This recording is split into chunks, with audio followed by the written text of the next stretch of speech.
zur gleichen Zeit ist soweit. Es beginnt die Adventszeit. Wer hat den schönsten Kranz im ganzen Land? Advent, Advent, ein Lichtlein brennt. Erst uns, dann zwei, dann drei und vier, dann steht's Christkind vor der Tür. Wenn das fünfte Lichtlein brennt, dann hast das kurzerhand verpennt. Advent, Advent, ein Lichtlein brennt. Erst uns, dann zwei, dann drei und vier, dann steht's Christkind vor der Tür. Wenn das fünfte Lichtlein brennt, dann hast das kurzerhand verpennt. Die erste Kerzen brennt schon nieder, auswechseln schon wieder.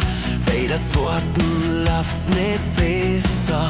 Der Adventskranz ist ein Kerzenfresser. Advent, Advent, ein Lichtlein brennt. Erst eins, dann zwei, dann drei und vier, dann steht's Christkind vor der Tür. Wenn das fünfte Lichtlein brennt, dann hast das kurzerhand verpennt. Advent, Advent, ein Lichtlein brennt.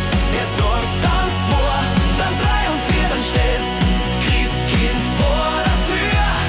Wenn das fünfte Lichtlein brennt, dann hast das kurzerhand verpennt. Die dritte Kerzen heute schon länger, an die vierte brauchst gar nicht denken. Die ist schon reserviert für das nächste Jahr. Ja, das ist wahr. Advent, Advent, ein Lichtlein brennt. Erst eins, dann zwei, dann drei und vier, dann steht's Christkind vor der Tür.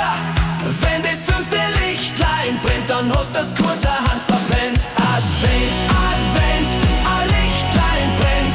Erst eins, dann zwei, dann drei und vier, dann steht's Christkind vor der Tür. Wenn das fünfte Lichtlein brennt, dann hast das kurzerhand verpennt.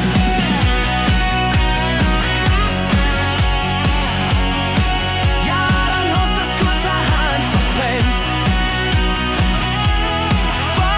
Verpennt, verpennt, verpennt.